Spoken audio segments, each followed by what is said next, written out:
As the gender-based violence cases increase across the country, the cases against children who are being victimized and brutally raped are also on the rise. Today we spent the morning at the Bambai project here in Bambai, speaking to those behind the scenes and the difference that they have made in many of their lives. Some of the children here have been victimized, some children are brought here. But to talk to us about the rise and the increase of children being raped in Bambai and surrounding areas here in KwaZulu-Natal, I'm joined by Mandy Pearson, the CEO of the Bambai project. Thank you so much for joining us, Mandy. We spent the morning together and you've been telling me about some of the horrific cases, but just to put this all and contextualize this all for those watching back at home, what is happening on the grassroots levels? What is happening in our communities?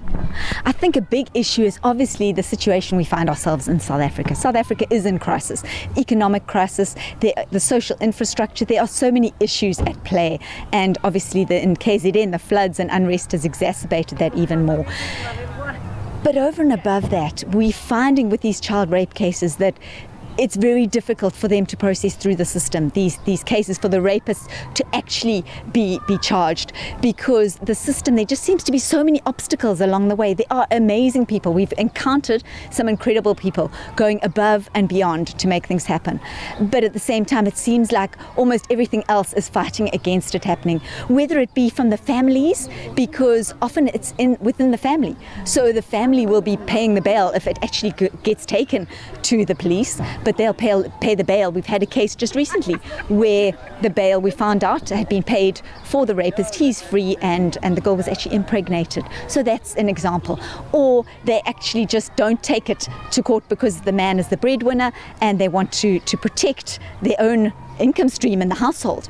And so we're finding that there's the risk in terms of the families, in terms of the larger community. Yeah. People are worried that their safety will be in danger, and so they're not reported. And then when it actually is reported, often it has to be repeated again and again. We had on Sunday, we had a rape case, a 7-year-old, and this morning, we actually, the rapist was arrested, which is fantastic. But the process, the mother took the child on Sunday to Zela, and it was very difficult. It was given an OB number, not realizing that she actually needed a case number. After a few hours, this child having to recount the story, be examined. The next day, the same thing had to happen again in terms of recounting the case. 3 hours later, there was a case number, which then was from the wrong place. It was given to us. They said it was Phoenix, and then it moved to Ananda.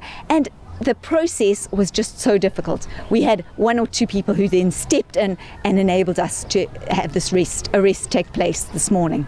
You know, as a journalist, and I'm sure many back at home agree, we are currently hearing so many horror stories. Every single day there's another child that is being raped, and we have to ask ourselves, are we doing enough as a society? What is the root cause? What is the issue?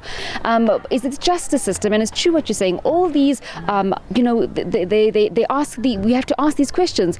But as a social worker and running this project in this particular area, what are you finding that is one of the major causes? Is it child-headed households? What are you finding in this community? As you said, one cannot isolate one factor, but in chatting to community leaders, a number of them have said how women are viewed by men. And it concerns me that a lot of the work currently being done, especially by NPOs, is with girls and women, especially on the GBV side. And I'm saying it's the young boys, it's the men that don't have male figures in the household. That's where the work needs to happen. Yes, it might be harder to work with them, but that's where we need to be targeting and say that each person is equal, and how we can learn to treat each other and respect each other as South Africans equally, gender, race, whatever it may be.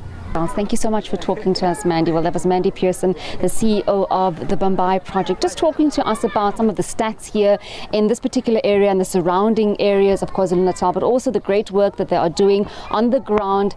As you know, the spike in cases against children being raped are really on the rise. Gender-based violence is also on the rise. We did see Minister Becky Cele descend into KwaZulu-Natal just a few weeks ago, and he was visiting this particular area as well as in Nanda, where we've seen a lot of cases and increase in those particular communities. But with that, it's back to you in studio.